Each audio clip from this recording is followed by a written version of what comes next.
இன்னும் கொலை செஞ்சு இருக்கிறார் மாட்சியவரில் அவர் படுக்க வைக்கிற அவர் நல்லடக்கம் செய்யறதுக்கு ஒரு இடத்த உங்களால் உருவாக்கி தர முடிஞ்சுதா? என்ன நீங்க சமூக நீதி மாடல் எனக்கு தெரியல. உங்களுக்கு காங்கிரஸ்ல இருந்து நீதி கட்சிக்கு வந்தோம், நீதி கட்சியில இருந்து அப்படியே வந்து என்ன பண்றோம், திராவிட முன்னேற்ற கழகம் வரப்ப அங்க வரோம், அங்கிருந்து ஏடிஎம்கேக்கு போறோம், ஏடிஎம்கேல இருந்து திரும்ப டிஎம்கேக்கு வரோம். மாறி மாறி மாறி எங்களுடைய ஓட்டு யாருக்கு கிட்ட இருக்கு? ஏடிஎம்கே டிஎம்கே ரெண்டு கட்சி தானே மாறி மாறி மாறி போட்டுட்டு இருக்கோம். நீங்க எங்களுக்கு என்ன செஞ்சீங்க, என்ன செஞ்சுட்டு இருக்கீங்க? அவனுக்கு பின்னாடி யாரோ ஒருத்தர் இருக்கிறான், அவனுக்கு பின்னாடி யாரோ ஒருத்தர் நிதி கொடுக்குறான், அவனுக்கு பின்னாடி ஒருத்தர் இருக்கிறான், வேற ஒரு சித்தாந்தம் வந்து அவங்களை வந்து செயல்படுத்துது, நடைமுறைப்படுத்துது. எவ்வளவு அயோக்கியத்தனமான பொய்யை என்னுடைய உண்மைக்கு முன்பாக உன்னால உருவாக்க வேண்டி இருக்கிறத நீ வந்து உறிஞ்சுக்கணும். எங்களுக்கான விடுதலை வேட்கை என்பது காலங்காலமா இருக்கு, இப்ப இல்ல. அதனால நாங்க எவன் பின்னாடி போய் நிக்க வேண்டிய அவசியம் எங்களுக்கு இல்லை. யாரை பார்த்து நாங்கள் பயப்பட மாட்டோம். நாங்க ஏன் பயப்படணும்? நாங்க ஏன் பயப்படணும்? நீ எனக்கு சோறு போடுறியா? நான் ஏன் உனக்கு பயப்படணும்? நீ எனக்கு என்ன செஞ்ச? நீ எனக்கு வேலை கொடுத்தியா? நான் ஏன் பயப்படணும்? ஃபர்ஸ்ட் என்ன பண்ணா, பிஜேபி எழுதுனா அவரு வந்து தப்பானவர் அப்படின்னு சொல்லுவோம். உடனே இன்னொரு டீம் இறங்கிச்சு, டிஎம்கே ஐடி இவங்க ஃபுல்லா இறங்கி அண்ணனை வந்து தப்பு தப்பா எழுதுது. அதிகாரத்துக்கு எதிராக திரள்பவர்களே நீங்க ரவுடிங்கன்னு சொல்லுவீங்களா? அப்ப நாங்கெல்லாம் ரவுடிங்க தான், வேற வழியே கிடையாது. சோ எத்தனை காலம் இன்னும் அடிமைகளா இருக்க போறீங்க? தலித் எம்எல்ஏக்களும் எம்பிக்களும் எப்ப நீங்க மக்களுக்காக வந்து பேச போறீங்க? ஏன் பேசல? நீங்க எப்ப பேச போறீங்க? எப்ப பேச போறீங்க? அப்ப பேசலன்னா தயவு செஞ்சு நீங்க இந்த எம்எல்ஏ எம்பி பதவிகளை ரிசைன் பண்ணிட்டு போயிடுங்கன்ற நான் சொல்றேன். சும்மா எப்ப பார்த்தாலும் வந்து பிஜேபிக்கு எதிரானவர்கள் நாங்கள். பிஜேபி ஒரு காலம் எங்கள் பகுதியில் வராது, வரவும் விட மாட்டோம். நாங்க திருப்பி அதுதான் சொல்றோம், பிஜேபிக்கு நேர் எதிரானவர்கள். சோ நாங்க அடிமைகள் கிடையாது. ஓகே, நான் உங்களுக்கு பயப்பட வேண்டியது கிடையாது, எங்களுக்கு பயம் கிடையாது. இந்த மெட்ராஸை எங்களை மீறி யாரும் ஆட்சி செய்யவே முடியாது.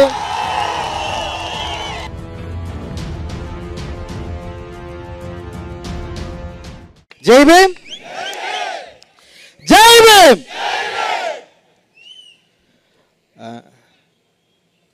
ஜெய் பீம். இது காசுக்காக கூட்டின கூட்டமா? காசு கொடுத்து யாராவது நம்மளை கூப்பிட்டாங்களா? யாருக்காக கூட்டணும்? அண்ணனுக்காக. அதனால காசு கொடுத்து நம்மளை கூட்டவே முடியாது.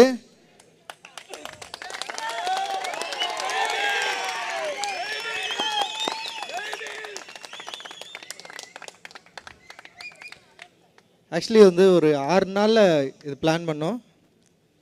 இவ்வளோ பேர் வந்து நம்முடைய அண்ணன்கள், நம்ம கருத்தோடு ஒன்றிருக்கிற அண்ணன்கள், ஆம்ஸ்ட்ராங்கினுடைய படுகொலைக்கு சரியான நீதி வேணுன்ற அக்கறையில் வந்த அண்ணன்கள், சகோதரர்கள், சகோதரிகள், உங்களுக்கு எல்லோருக்கும் வந்து மிகப்பெரிய நன்றி. நீங்கள் வரலன்னா இந்த நிகழ்வு பெரிய வெற்றி அடைஞ்சிருக்காது. ஏன்னா ஆக்சுவலி வந்து எனக்கு பிரச்சனையே இல்லை. நான் நிறைய நிகழ்வுகளை பண்ணியிருக்கோம், அதில் கூட்டம் வரும் வரலன்றதை பற்றி நான் என்றைக்கும் யோசிச்சதே கிடையாது. ஒரு 10 பேர் இப்போ எப்படியும் நீலம் பண்பாட்டு மையம் எந்த நிகழ்வு வச்சாலுமே அதை ஃபாலோவர்ஸ் சில பேர் இருப்பாங்க. அவங்க வந்து என்னென்னா நிறைய பேர் வந்து தலித் அப்படின்ற ஒரு வட்டத்துக்குள்ளே மட்டும் இல்லாமல் சமூக நோக்கோடு யாரெல்லாம் வந்து நம்மளோடு சேர்ந்து இணைந்து வேலை செய்ய விருப்பம் இருக்கிறார்களோ, அம்பேத்கர் அரசியலை யாரெல்லாம் ஏற்றுக்கொண்டிருக்கிறார்களோ, சாதி கடந்து நிறைய பேர் வந்து தொடர்ந்து நம்முடைய நீலம் பண்பாட்டு நிகழ்வில் நிறைய பேர் பங்கேற்றிருக்காங்க. அண்ட் நிறைய கல்வியாளர்கள் அதில் வந்து இருக்காங்க. ஸோ ஆனால் வந்து இந்த மாதிரி ஒரு நிகழ்வு நடத்துகிறப்போ அண்ணனுடைய கொலைக்கு நீதி வேண்டும் அப்படின்ற ஒரு போராட்டம் நிகழ்கிறப்போ சமூக வலைதளங்களில் இது குறித்து பல கேள்விகள் வந்து கேட்கப்பட்டது, பல விஷயங்கள் வந்து வாதிக்கப்பட்டது. குறிப்பாக எல்லாரும் சொன்னது என்னென்னா கலவரம் வரும். பல முற்போக்குவாதிகள் ரொம்ப அக்கறையோடு எழுதினாங்க. என்ன அக்கறை எழுதினான்னா, திமுக அரசின் மீது குற்றங்கள் நிகழ்த்துவதற்கு, அதாவது குற்றம் சாட்டுவதற்கு இந்த நிகழ்வு காரணமாக அமைந்துவிடக் கூடாது. இந்த நிகழ்வில் கலவரத்தை உண்டு பண்ணுவதற்கு வாய்ப்பு இருக்கிறது. ஆனால் கலவரம் வரும். இந்த நிகழ்வில் கலவரம் வரும், ஆனால் எச்சரிக்கையாயிருங்கள். இதை ஏன் எழுதணும்னு எனக்கு தெரியல. இந்த கலவரம் வரும் அப்படின்ற எச்சரிக்கை உணர்வு இந்த நிகழ்வில் யாரும் போய் கலந்துக்க கூடாது அப்படின்ற ஒரு எண்ணத்தில் எழுதப்பட்டதா அப்படின்ற ஒரு கேள்வி வந்து நமக்கு வந்து ரொம்ப ஈஸியாகவே வந்தது ஆக்சுவலி. ஸோ அப்படி இருக்கிறப்ப தான் நம்ம இந்த நிகழ்வை நடத்துகிறப்போ வந்து நிச்சயமாக வந்து ஒரு பெரிய ஒரு அணித்திரள் நிகழணும். அப்படி வந்தால் தான் இங்கே இருக்கிற ஆட்சி, இங்கே இருக்கிற ஆட்சியாளர்கள், இங்கே இருக்கிற நிர்வாகிகள், இங்கே இருக்கிற காவல்துறை எல்லாருமே இந்த மக்களுக்கான தேவையை அண்ணன் ஆம்ஸ்ட்ராங்குடைய படுகொலைக்கு சரியான நீதியை பெற்றும் தருவரை இந்த மக்கள் ஓய மாட்டார்கள் அப்படின்ற பயம் அவங்களுக்கு வரணும் அப்படின்றதுதான் நம்மளுடைய முக்கியமான கோரிக்கை. பயம் இல்லைன்னா அவங்க நம்மளை விமர்சிக்கவே மாட்டாங்க. ஃபர்ஸ்ட் பயம் இருக்கிறதுனால தான் தொடர்ந்து நம்மளை வந்து ஏதாவது டீகோட் பண்ணிட்டே இருக்கிறாங்க. முதல்ல தலித்துகளுடைய வாய்ஸை வந்து இவங்க யாருமே வந்து என்ன பண்ணாங்கன்னா அதோட தனித்துவத்தை இவர்கள் வந்து உணர்ந்து கொள்வதே இல்லை. தலித்தோட வெற்றியாக இருக்கட்டும், தலித்தோட வாய்ஸாக இருக்கட்டும், தலித் வந்து ஒரு இடத்துல வந்துட்டானே, தலித் வந்து அவனுடைய திறமையினால முன்னாடி வந்தான்னு சொல்ல மாட்டான். ஒன்று கோட்டாவில் வந்தான்னு சொல்கிறான், 8 மணி அவனுக்கு கோட்டாவால் தான் உள்ளே வந்துட்டான் அப்படின்னு சொல்கிறானுங்க. அப்படி இல்லைன்னு வச்சுக்க, அவனுக்கு பின்னாடி யாரோ ஒருத்தர் இருக்கிறான், அவனுக்கு பின்னாடி யாரோ ஒருத்தர் நிதி கொடுக்குறான், அவனுக்கு பின்னாடி ஒருத்தர் இருக்கிறான், வேற ஒரு சித்தாந்தம் வந்து அவங்கள வந்து செயல்படுத்துது, நடைமுறைப்படுத்துது. எவ்வளவு அயோக்கியத்தனமான பொய்யை என்னுடைய உண்மைக்கு முன்பாக உன்னால உருக்க வைக்க வேண்டி இருக்குதுன்னு நீ வந்து உறிஞ்சுக்கணும், நீ வந்து புரிஞ்சுக்கணும். உன்னால வந்து என்னுடைய உண்மைக்கு எதிராக ஒரு உண்மையை உன்னால கொண்டு வரவே முடியல. நான் உண்மையை பேசுறேன், என்னுடைய மக்களுடைய பிரச்சனையை பற்றி பேசுகிறேன், எங்களுக்கான வேண்டுதலை பற்றி பேசுகிறேன், எங்களுக்கான விடுதலை பற்றி நாங்கள் பேசுகிறோம். அதனால எங்களுடைய விடுதலை என்ன, எங்களுக்கு என்ன தேவை இருக்கிறது, இந்த சமூகத்தில் எங்களுக்கான பாதிப்பு என்ன இருக்கு, நீதி கட்சி காலத்திலிருந்து இப்போ வரைக்கும் எங்களுக்கு இழைக்கப்பட்ட அநீதிகள் என்ன, எங்களுடைய பங்கு அதாவது பிரதிநிதித்துவத்தை நீங்கள் இன்னைக்கு வரைக்கும் தராமல் இருக்கிறத பற்றி நான் கேள்வி கேட்குறேன். என்னுடைய பிரதிநிதித்துவத்தை தரலன்னு சொல்லிட்டு கேள்வி கேட்டோன்னே நீ என்ன சொல்கிறேன்னா, உனக்கு பின்னாடி ஒருத்தர் இருக்கிறான், நீ ஒரு பி டீம், நீ ஒரு ஆளு, அவன் சொல்லி தான் நீ எழுதுற. டேய், நாங்கள் அம்பேத்கருடைய பிள்ளைகள். நான் தான் திருப்பி சொல்கிறேன்,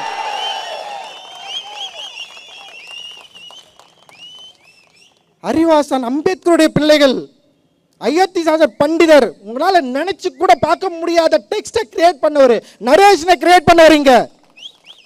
அதற்கு முன்னாடி ஜான் ரத்தினம், ரெட்டமலை சீனிவாசன், மீனம்மாள், MC ராஜா நீதி கட்சியில் இருந்தாரு, சேர்ந்தாரு, அவருடைய கோரிக்கைகளை நீங்க நிராகரிச்ச வெளியே வந்தாரு, நீதி கட்சி விட்டு வெளியே வந்தாரு.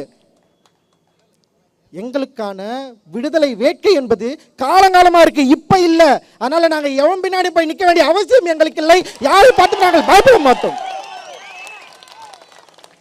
நாங்க ஏன் பயப்படணும்? நீ எனக்கு சோறு போடுறியா?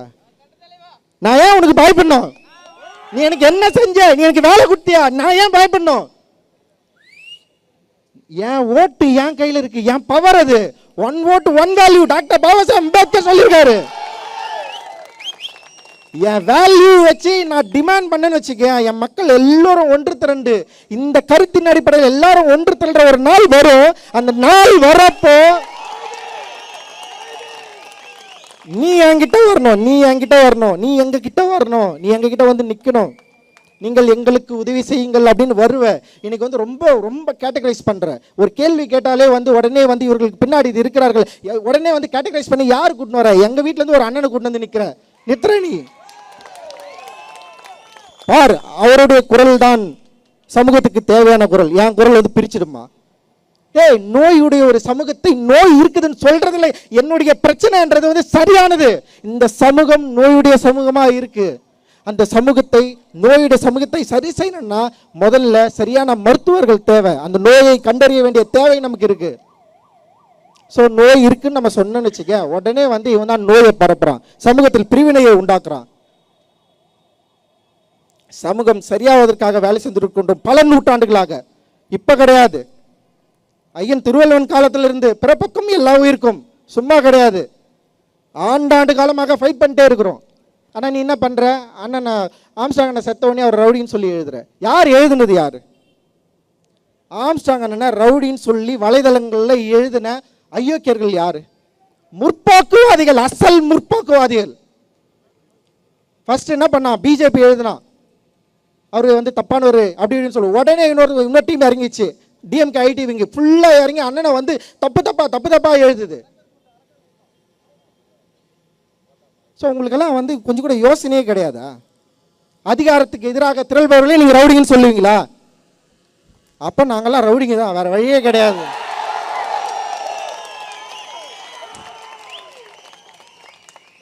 ஸோ நான் இன்னும் தெளிவாக சொல்கிறேன், காவல்துறைக்கு எச்சரிக்கையே விடுறேன். காவல்துறைக்கு எச்சரிக்கை தான். இவ்வளவு மக்கள் இருக்கிறாங்க. சும்மா இந்த படுகொலையை நீ வந்து ஈஸியாக டீல் பண்ணிட்டு போகலான்னு மட்டும் நினச்சிடாதீங்க, ஓகேவா? அண்ணல் அம்பேத்கர் கற்றுக் கொடுத்த சட்ட வழிமுறையின்படி நடக்கிறவர்கள் நாங்கள். 10 லட்சம் தலித்களை ஒன்று திரட்டி வன்முறைக்கு நோக்கி நகர்த்தலாம். அண்ணல் அம்பேத்கர் 10 லட்சம் தலித்களை திரட்டி வன்முறை நோக்கி நகர்த்தவில்லை, பௌத்தம் என்கிற அறவழியை நோக்கி நகர்த்தியவர் தான் எங்கள் ஐயா பாபா சாஹேப் அம்பேத்கர்.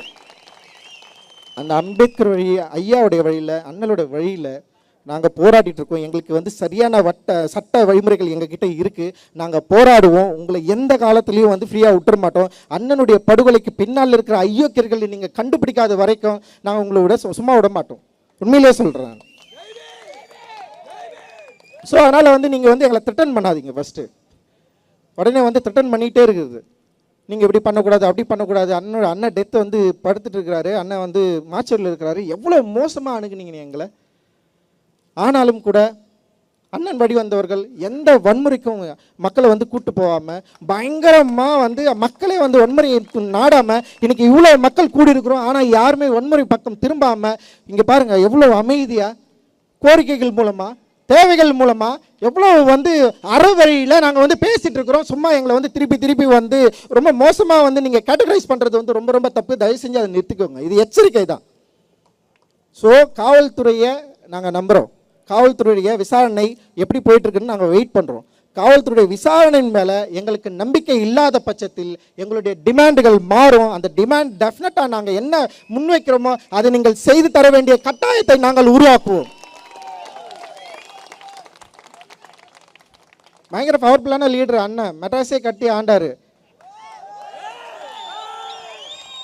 உண்மையிலே பல மறைமுக சூழ்ச்சிகள் இருக்குது. அண்ணல் அம்பேத்கர் ஆம்ஸ்ட்ராங் அண்ணனுடைய பவரை புரிஞ்சுக்க, அதாவது அந்த பவரை அவனுங்க காலி பண்ணுறதுக்கு பெரிய சூழ்ச்சி தான் நிகழ்ந்திருக்கு. இதில் ஆம்ஸ்ட்ராங் அண்ணனை மீறி மெட்ராஸில் ஒரு விஷயம் நடந்துடாது. இப்போ சொன்னாங்கல்ல, பயங்கரமான அண்ணெல்லாம் சும்மா வெள்ளைங்க அப்படி நிற்கிறாரு. செம பவர்ஃபுல்லான பர்சனு. யாரையும் வன்முறை நோக்கி எல்லாம் நகரத்தில் நான்லாம் அவர்கிட்ட போய் தொடர்ந்து நான் ரொம்ப கோவத்தில் கூட போகிறப்ப நான் சார் உங்கள் வேலை என்ன, போய் டைரக்ட் பண்ணுங்கள், வேறு எதுவும் பண்ணாதீங்க, இதுதான் சொல்லி அனுப்பிச்சிட்டே இருப்பார் வன்முறை நோக்கி நகரத்தில். ஸோ அந்த பவர்ஃபுல்லான லீடர் பல பேர் உருவாக்கிட்டு போயிருக்காரு. இங்கே அவர் இல்லைன்னு உடனே நீங்கள்லாம் பயங்கரமாக சந்தோஷமாக ஜாலியெல்லாம் இருந்துடாதீங்க. இந்த சென்னையை, இந்த மெட்ராஸை எங்களை மீறி யாரும் ஆட்சி செய்யவே முடியாது.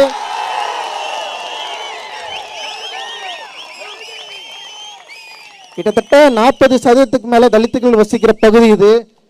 நாங்கள் அரசியலற்று இருக்கலாம், அரசியல் உடையவர்களாக மாறும்போது, விழிப்புணர்வு அடையும் போது நாங்கள் சொல்வதை நீங்கள் கேட்டே ஆக வேண்டிய நிலைமை உங்களுக்கு வரும். இது ஒரு எச்சரிக்கை. நீங்கள் அண்ணன் இல்லைன்னு சொன்னோன்னே நீங்கள் ஈஸியாக டீல் பண்ணுற மாதிரி யோசிச்சிடாதீங்க. டெஃபினட்டாக இது ரியாக்ட் பண்ணுவோம். இது ரியாக்ட் ஆகுன்றதை நான் இந்த இடத்துல உத்தரவாதமாக நான் சொல்லிக்கிறேன். ஏன்னா அண்ணன் சாதாரண வேலையை பண்ணலைங்க. மற்ற தலைவர்கள் போல் ஆம்ஸ்ட்ராங் அண்ணன் இல்லை. தயவு செஞ்சு நல்லா புரிஞ்சுக்கோங்க.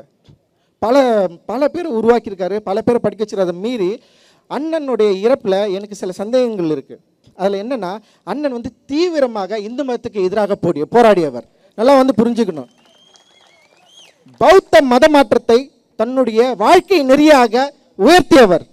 பௌத்த கோயிலை முதல்ல கட்டி எல்லாரையும் பௌத்தர்களாக மாற்றியவர். அப்போ நமக்கு ஒரு இயல்பாகவே ஒரு சந்தேகம் வருது, இதில் வேற ஏதாவது சூழ்ச்சிகள் இருக்கா? பல சூழ்ச்சிகள் இருக்கிறதா நம்ம பார்த்துட்டு இருக்கோம். ஆனால் மறைமுகமாக இந்த அரசியலை இவர் தேர்ந்தெடுத்து செய்யறது மூலமாக, ஏன்னா அவர் சமீப காலங்களில் தன்னுடைய குழந்தை பிறந்ததுக்கப்புறம் தீவிர பௌத்தராக மாறினதுக்கப்புறம் நிறைய பேர் கூட சுற்றுறதே அவர் அவாய்ட் பண்ணியிருக்கார். முழுக்க தன்னை பௌத்தராக அப்ளை பண்ணதுக்கப்புறம் அவர் நிறைய ஆட்களை கூட வைத்துக்கொள்வது கூட நிறைய யோசிச்சிருக்காரு. ஸோ அந்த பௌத்த அறநெறி அவர் தனியாக மாற்றிருக்கு. அந்த பௌத்த அறநெறி அவருக்கு பெரிய பவரை கொடுத்துருக்கு. அவர் அதை நம்பியிருக்காரு. ஆனால் அந்த நம்பிக்கை அவருடைய படுகொலை வரைக்கும் கொண்டு போய் நிறுத்திருக்கு. ஆனால் இந்த சூழ்ச்சியை நம்ம சரியாக புரிஞ்சிக்க வேண்டிய தேவை இருக்குது. இந்த கோணத்திலையும் வழக்கை காவல்துறை விசாரிக்க வேண்டும் என்பது எங்களுடைய கோரிக்கை. நீங்கள் இந்த கோணத்திலும் ஆம்ஸ்ட்ராங்குடைய படுகொலையை நீங்கள் விசாரிக்க வேண்டிய தேவை இருக்கு. ஸோ இந்த கூட்டம் இதோட அப்படியே கலைஞ்சு போயிடும் மட்டும் நீங்கள் நினச்சிடாதீங்க.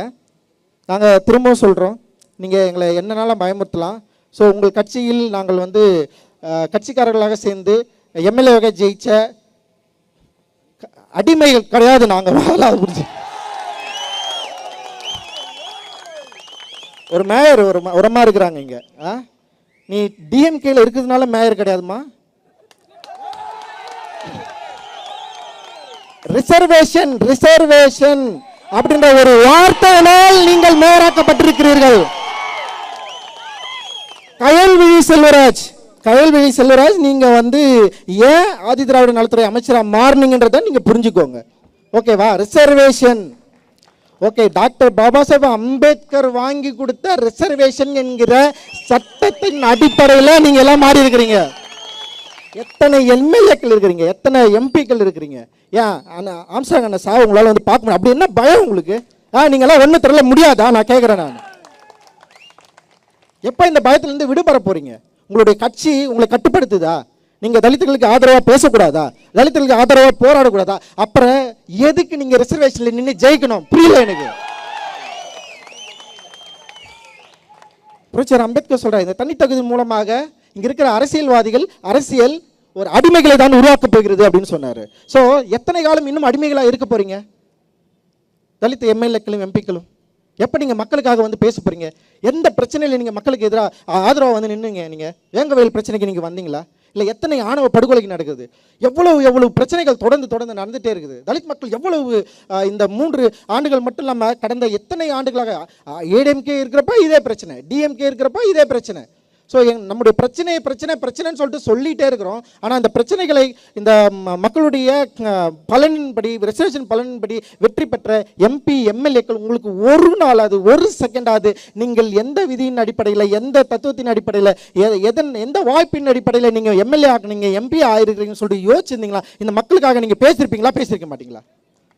ஏன் பேசலை? நீங்கள் எப்போ பேச போகிறீங்க? அப்போ பேசலைன்னா தயவு செஞ்சு நீங்கள் இந்த எம்எல்ஏ எம்பி பதவிகளை ரிசைன் பண்ணிட்டு போயிடுங்கன்ற நான் சொல்கிறேன். இது ரொம்ப நியாயமான கோரிக்கை, ரொம்ப ஆதங்கமான கோரிக்கை. நான் ஏன் வந்து இங்கே பேசிட்டு இருக்கணும்?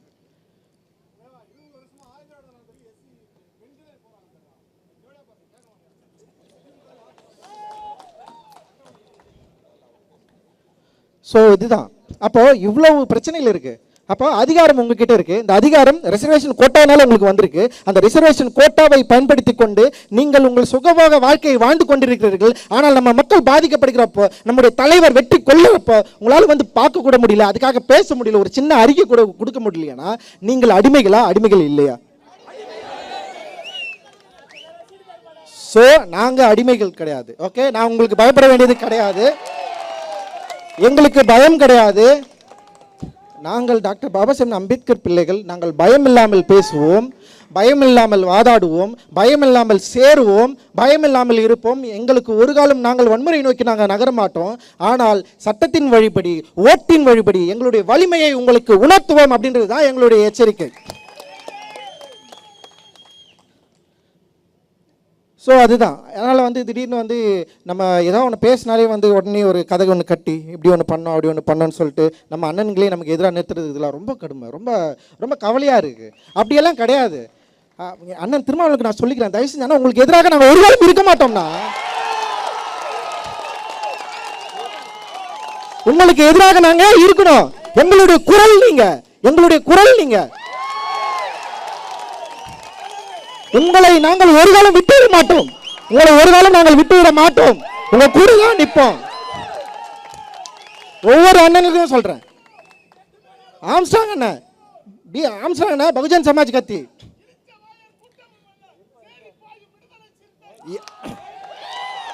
அதுதான் பகுஜன் சமாஜ் கத்தியை சேர்ந்த ஆம்ஸ்ட்ராங் அண்ணன். நான் ஒரு நீளம் பண்பாட்டு மையம்னு சொன்ன ஆரம்பிக்கிறேன்னு வச்சுக்கேன். அண்ணன் என்னைக்காவது கூப்பிட்டு என்ன கேட்டிருக்கேன், நீ ஏன்ப்பா புதுசாக ஒரு அமைப்பு ஆரம்பிக்கிறேன்னு? கேட்கவே இல்லை. நிறைய பேர் போயிட்டு அண்ணங்கிட்ட போயிட்டு என்ன கம்ப்ளைண்ட் பண்ணியிருக்காங்க. அவர் என்ன சொன்னா தெரியுமா? எதுவுமே சொல்ல, தம்பி இருக்கட்டும், தம்பி பண்ணிட்டோம். அப்படிதான் எல்லா இயக்கங்களும். நமக்கு நிறைய தலைமைகள் தேவைப்படுது, நிறைய இடங்களில் வேலை செய்ய வேண்டியது இருக்குது, அவ்வளவு வேலை நம்ம செய்ய வேண்டியது இருக்குது. சும்மா ஒரு குரலாக வந்து ஒரு இடத்துல அப்படி நின்று நம்மளால் முடியாது. பல வாய்ஸஸ், பல டிஃப்ரெண்ட் வாய்ஸஸ். இந்த வாய்ஸ் எல்லாமே எங்கே போய் நிற்குதுன்னா அதிகாரத்துக்கு எதிராக போய் நிற்குது. அதிகாரத்துக்கு எதிராக போகிறப்ப நம்ம எல்லாரும் ஒன்று சேர வேண்டிய தேவை இருக்குது. அதனால் ஒரு காலத்திலும் வந்து அண்ணன் கவலைப்படுற மாதிரி வந்து நாங்கள் அப்படி விட்டுற மாட்டோம். உண்மையிலே சொல்கிறேன், நம்ம எல்லாரும் ஒன்று சேர்ந்து நிற்போம். நமக்குள்ள கட்சிகள் வேறுபட்டு இருக்கலாம், நமக்குள்ள வந்து கொள்கை வேறுபட்டு இருக்கலாம். ஆனால் நம்முடைய மக்கள் பிரச்சனையாக இருக்கிறப்ப, பாதிக்கப்பட்டப்ப நம்ம எல்லாரும் ஒன்று சேர வேண்டிய தேவை இருக்குது. ஸோ இங்கே இருக்கிற அரசியல் நம்மளை வந்து பிரித்தாலும் சூழ்ச்சியில் நிகழ்ந்துட்டு இருக்கு. ஆல்ரெடி வந்து இங்கே பட்டியலின சமூகத்தில் இருக்கிற 3 டாமினேட் காஸ்ட்டை வந்து தனித்தனியாக பிரிச்சுட்டாங்க. யார் பிரிச்சுது? ஏன் முன்னாடி வந்து 80களில் 90களில் வந்து ஒன்றா ஆரம்பித்த கட்சிகளில் எல்லாருமே இருந்தாங்க, இன்னைக்கு ஏன் இல்லை? ஏன் வந்து இந்த அமைப்புகளில் வந்து ஒற்றுமை இல்லை? யார் பிரிச்சது? யார்? எல்லாமே வந்து துண்டு துண்டாக மாற்றிட்டாங்க, பிரிச்சுட்டாங்க. நீ அவனுக்கு எதிராக நிலை, நீ அவனுக்கு எதிராக நிலை, உன்னுடைய உரிமைகளை அவன் பறிச்சுக்கிறான், உன்னுடைய உரிமைகளை அவன் பிரிச்சுக்கிறான்.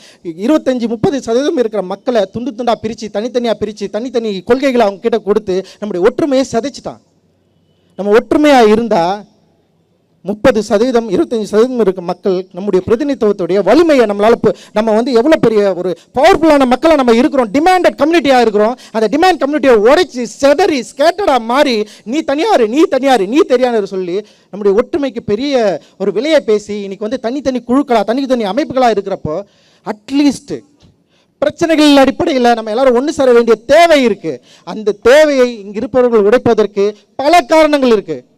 சும்மா எப்போ பார்த்தாலும் வந்து பிஜேபிக்கு எதிரானவர்கள் நாங்கள். நான் தான் சொல்றேனே, பிஜேபியின் அடிப்படையான ஆர்எஸ்எஸ்க்கு எதிராக உதித்தவர் பாபா சாஹேப் அம்பேத்கர். ஆர்எஸ்எஸ்க்கு எதிராக நாக்பூரிலேயே மிகப்பெரிய களம் கண்டவர் பாபா சாஹேப் அம்பேத்கர். முதல்ல நல்லா புரிஞ்சுக்கோங்க.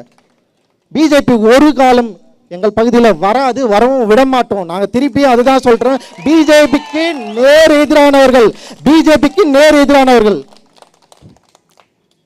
சும்மா எங்களை வந்து இதுக்கு பின்னாடி அவன் இருக்கிறான் இவன் இருக்கிறான் இங்கே வந்து ஒற்றுமையை குலைக்க பார்க்குறான் அப்படிலாம் கிடையாது. எங்களோட டிமாண்ட் இது, எங்களுடைய பிரதிநிதித்துவம் இல்லை. இங்கே ஒரு ஒரு அண்ணன் கொலை செஞ்சு இருக்கிறார் மாட்சியூரில், அவர் படுக்க வைக்கிறார், அவர் நல்லடக்கம் செய்கிறதுக்கு ஒரு இடத்த உங்களால் உருவாக்கி தர முடிஞ்சுதா? என்ன நீங்கள் சமூக நீதி மாடல் எனக்கு தெரியல. உங்களுக்கு தெரியாதா? ஆம்ஸ்ட்ராங் அண்ணன் என்ன வேலை செஞ்சார், யார் அவருன்னு சொல்லிட்டு இவ்வளோ மக்கள் வந்து திரண்டு இருக்கிறாங்க, இவ்வளோ மக்கள் அமைதியாக போராடுற ஒரு போலீஸ்கார் சொல்கிறாரு எங்களுக்கு தெரியாது ஆம்ஸ்ட்ராங் அண்ணன் டெத்தில் இவ்வளோ மக்கள் வருவாங்கன்னு. தெரியாமல் நீ ஏன் இருக்கிற? எனக்கு தெரியல. எனக்கு அப்போ எங்களை பற்றி உங்களுக்கு கவலை இல்லை, எங்களை பற்றி நீங்கள் தெரிந்து கொள்ள மாட்டீர்கள், நாங்கள் யாருன்னே உங்களுக்கு தெரியாது. அப்புறம் நாங்கள் ஏதாவது ஒரு டிமாண்ட் வச்சா உங்களுக்கு நாங்கள் இதுதான் தருவோம் அதுதான் தருவோம்னு சொல்லிட்டு பல ஆணவ கொலைகள் நடந்துட்டு இருக்குது. ஆணவ கொலைக்கு தனி சட்டமே தேவையில்லைன்னு சொல்கிறீங்க. எந்த இடத்துல இது வந்து உருவாகுதுன்னே எனக்கு தெரியல. அவ்வளோ பிரச்சனைகள் இருக்குது. உடனே பேசணுன்னே நீங்கள் டிஎம்கேக்கு எதிராக மட்டும் தான் பேசுகிற. நாங்கள் இங்கே இருக்கிற அரசியல் கட்சிக்கு எல்லாத்துக்கும் எதிராக பேசுகிறோங்க. எல்லா கட்சிகளும் எங்களை ஏமாற்றி இருக்கிறார்கள், அதுதான் உண்மை. காங்கிரஸிலிருந்து அந்த மாற்றுக்கு வந்து புதிய நீதி கட்சிக்கு வந்தோம். நீதி கட்சியிலிருந்து அப்படியே வந்து என்ன பண்ணுறோம், திராவிட முன்னேற்ற கழகம் வரப்போ அங்கே வரோம், அங்கேருந்து ஏடிஎம்கேக்கு போகிறோம், ஏடிஎம்கேலேருந்து திரும்ப டிஎம்கேக்கு வரோம். மாறி மாறி மாறி எங்களுடைய ஓட்டு யாருக்கு கிட்ட இருக்குது, எங்களுடைய ஓட்டு வங்கி யார்கிட்ட இருக்குது, யாருக்கு நாங்கள் போட்டுருக்கிறோம்? ஏடிஎம்கே டிஎம்கே 2 கட்சிக்கு தானே மாறி மாறி மாறி போட்டுட்டு இருக்கிறோம். நீங்கள் எங்களுக்கு என்ன செஞ்சீங்க? என்ன செஞ்சிட்டு இருக்கிறீங்க? அப்போ ஒரு தலைவர் இறந்த உடனே அந்த தலைவரை ஊருக்கு வெளியே புதைக்கிறது தான் உங்களுடைய திட்டமா? இப்போ நாங்கள் டிமாண்ட் ஒன்று வைக்கிறோம், அந்த தலைவருக்கு மணிமண்டபம் சென்னையில் கட்டணும். உங்களால் முடியுமா? நீங்க சொல்லுங்க. நீங்க ஓகே, தலித் மக்களுடைய இவ்வளவு மக்கள் திரண்டு வந்து ஒரு கோரிக்கை வைக்கிறாங்க, ஆம்ஸ்ட்ராங் அண்ணனுக்கு இங்கே சென்னையிலே ஒரு மணிமண்டபம் நாங்கள் கட்டணும்னு விரும்புகிறோம். கட்டுறமா வேணுமா வேணாமா? வேணுமா வேணாமா? சரி, திமுக அரசிடம் முறையாக கோரிக்கை வைக்கிறோம். சமூக நீதியின் மேல் பற்றுள்ள திமுக அரசு அண்ணன் ஆம்ஸ்ட்ராங் அவர்களுடைய மறைவை ஒட்டி அதற்கு பிறகு நடந்த சில விஷயங்களை நாங்கள் மறப்பதற்கும் தயாராக இருக்கிறோம். நீங்கள் முடிந்தால் இதை நீங்கள் வந்து எங்களுக்கு வந்து ஒரு சப்போர்ட்டிவாக மாற்றுறதா இருந்தால் அண்ணனுக்கு மணிமண்டபம் சென்னையில் நீங்கள் கட்ட தயாராக இருக்க வேண்டும், எங்களுடைய வேண்டுகோள் இது.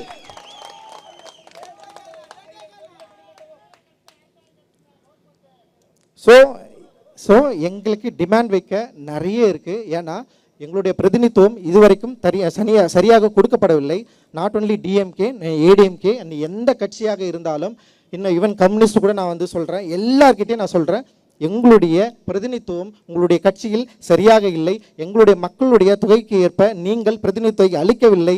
எங்களுடைய அடிப்படை உரிமையான ரிசர்வேஷன் மூலமாக எங்களுக்கு நீங்கள் ஒதுக்கிய எம்எல்ஏ சீட்டுகள் எம்எல்ஏக்களும் எம்பிகளும் ஒரு நாளும் தலித் மக்களுடைய பிரச்சனை பற்றி பேசவே இல்லை.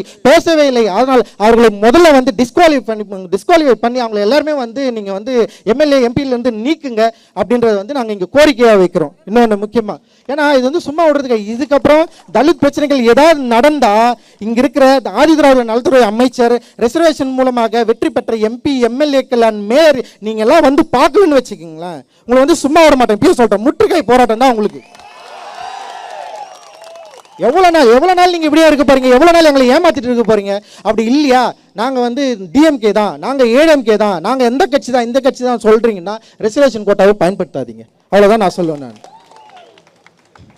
நிறைய கோபம் இருக்குது, ஓகேவா? அந்த கோபம் என்பது எங்களுடைய ஆதங்கம். இத்தனை நாட்களாக நாங்கள் வேண்டி விரும்பி எதிர்பார்த்து கொண்டிருந்தது. இந்த மாற்றம் நிகழவே இல்லை.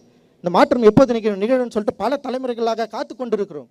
ஆனால் தலைமுறை கடந்த பின்பும் வந்து நீங்கள் தொடர்ந்து வந்து என் மக்களுடைய பிரச்சனைகளை, வன்கொடுமைகளை பற்றி நீங்கள் வந்து துளியும் ஆராயாமல் அந்த பிரச்சனையை வந்து அண்டர்ஸ்டாண்ட் பண்ணிக்காமல் நீங்கள் வந்து மற்ற சாதி பிரச்சனைகளும் தலித் சாதி பிரச்சனைகளும் ஒரே மாதிரி அணுகிறது தான் இதோட பிரச்சனை. அது முதல்ல வந்து தயவு செஞ்சு இதை புரிஞ்சுக்கோங்க. மற்ற சாதி பிரச்சனை வேற, தலித் பிரச்சனைகள் வேற, அதுவும் இதுவும் கிடையாது. இப்போ வந்து உயர் சாதி வர்க்கம் அப்படின்னு சொல்கிற ஓபிசி இல்லை எம்பிசி இல்லை அந்த பிசி சாதியில் இருக்கிற சாதி ஒடுக்குமுறையும் எஸ்சி ஒடுக்குமுறையும் வேறு. நீங்கள் ரெண்டுத்தையும் ஒன்றா வச்சு எல்லாமே ஒரே சாதி அமைப்பு அப்படின்னு எல்லா சாதியும் வந்து ஒரே மாதிரியான பிரச்சனை தான் ஹேண்டில் பண்ணுதுன்னு நினைக்காதீங்க. அப்படி நினைக்கிறதெல்லாம் இங்கே பிரச்சனையே. அப்போ நீங்கள் அறியாமையில் இருக்கிறீர்கள். உங்கள் அறியாமையை சரி செய்வதற்கான வேலையை நீலம் பண்பாட்டு மையம் இங்கே இருக்கிற தோழர்களும் நாங்கள் செய்வோம் அப்படின்னு நான் வந்து இந்த நேரத்தில் வந்து உறுதி கூறுகிறோம். அண்ட் வந்து உண்மையிலே ரொம்ப மகிழ்ச்சியான ஒரு எழுச்சியாக நான் இது வந்து பார்க்குறேன். ஆம்ஸ்ட்ராங் அண்ணனுக்கு பிறகு இங்கே சென்னையை நோக்கி இருக்கிற நிறைய மக்களுக்கு வந்து ஒரு சின்ன மனத்தடங்கள் இருந்தது. இதற்கு பின்னாடி இதுக்கப்புறம் வந்து யார் இதை வந்து இதை ஹேண்டில் பண்ண போகிறாங்க, மக்கள் கூடுவாங்களா கூட மாட்டாங்களா அப்படின்னு ஒரு பிரச்சனை இருக்கிறப்போ ஆம்ஸ்ட்ராங் அண்ணனுக்காக அவருடைய படுகொலைக்கு நீதி வேண்டி இவ்வளோ மக்கள் நம்ம வந்து கூடியிருக்கிறோம்ல, இதுவே மிகப்பெரிய அறைகூலாக நான் வந்து பார்க்குறேன். மிகப்பெரிய வெற்றியாக இதை பார்க்குறேன்.